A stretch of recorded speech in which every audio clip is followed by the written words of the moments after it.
It has been very, very enjoyable. The guys are amazing human beings, work very hard, are very open to suggestion, very open to improving, which makes our life very easy. And on top of that, they're hardworking. So it's been really, really nice. Very relaxed, like it should be, because we know that once we're relaxed, we can stay focused. But it's definitely not a situation where we want to do too much work and overwork. We want to make sure that the work has a good purpose and we understand what it needs to prepare for the World Cup. One thing I will tell you which isn't enjoyable is Lokesh with the music in the bus.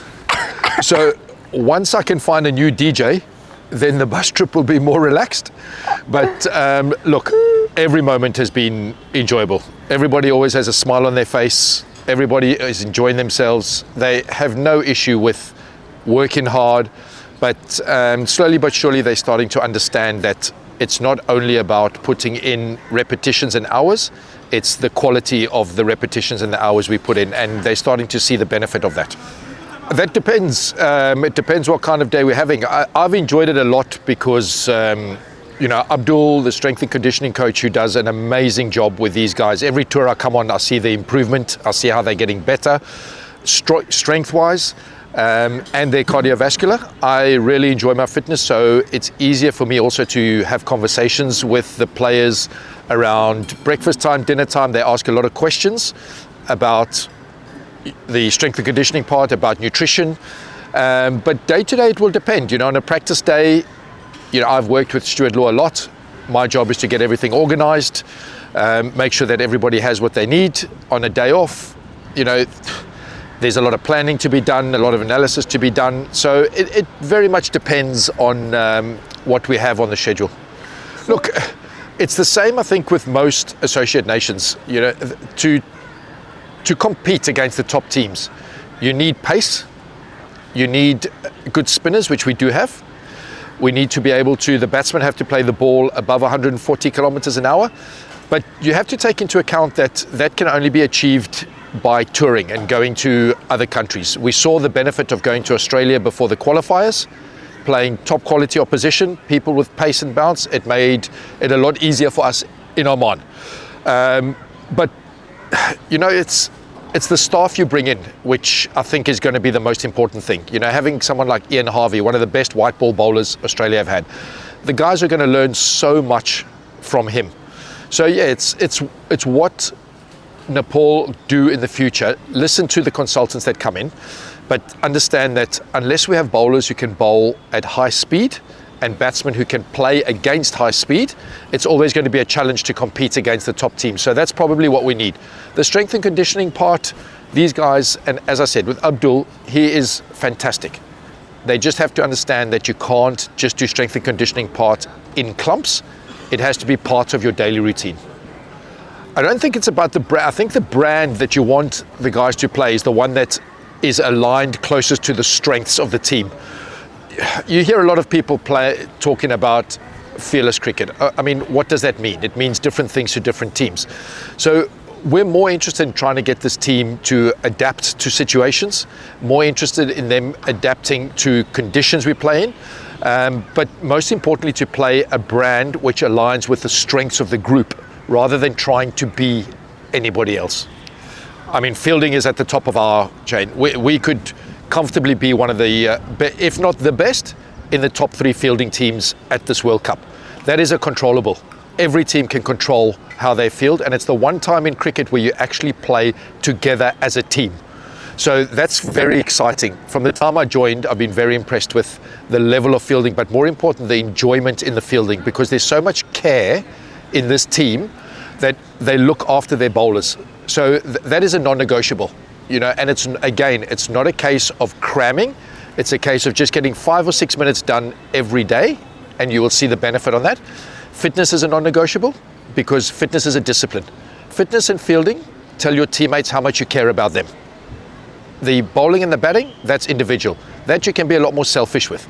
But the reason I find through my experience that people don't pay attention to fielding and to fitness is because it doesn't appear on their ESPN Cricinfo stats. So those elements of the game, They tell your teammates how much you care about them, although it's not recorded. We record it within the team, but it's not recorded in the public domain.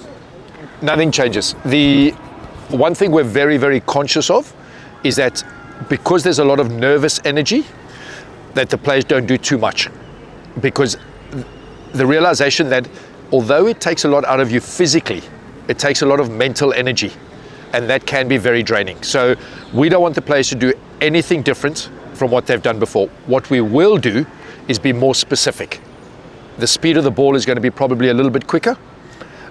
Fielding will remain the same, and batters are going to be a little bit different. So the bowlers will adapt to that. But that is no different to playing in any other environment. You're always looking to adapt according to who you're going to play. But you know, the underlying thing always is just understanding that we have to enjoy what we do. We're very, very lucky to do what we do, and especially when you get to a World Cup, we're very fortunate to be at a World Cup. There's a lot of very, very good players around the world who have never been to one. So the players, they do understand that they're very fortunate to be here, and we will make sure that they enjoy the occasion. I think game awareness is the primary thing, but game awareness, when you talk about game awareness, the skill element has to come into that. But yeah, and the mental element will come into that. So game awareness covers a lot of things, but it's just about being very specific. I don't think there's a right answer to that. You know, I think for every player, it's going to be something different. So what we spend a lot of time doing is getting to know the individual, getting to know what their routines look like, getting to know how they function. Some prefer to be fresh, some prefer to have hit a lot of balls, some prefer to have bowled a lot of balls. So, you know, being World Cup ready for each individual is very different. Being World Cup ready for a team, it's a very tough science. It's a very tough science. We don't know, but what we do know is we look at people's faces. If they're smiling and they're enjoying it and the music, we know they're relaxed, we know they're ready. Yeah, I think, again, it's the realization that you can't look after the big picture. You can only look after what's coming at you at that time. Whether the ball is being delivered or whether you're delivering the ball, you can only control those 3 seconds. Once you've controlled those 3 seconds, that is now gone. You can only control the next 3 seconds. So, you know, yes, pressure, but pressure is always created through past and future. It's never created by what's happening right now. So it's just working with the players to understand that what is done, and you cannot control what is going to come. Let's just look after what's happening right now.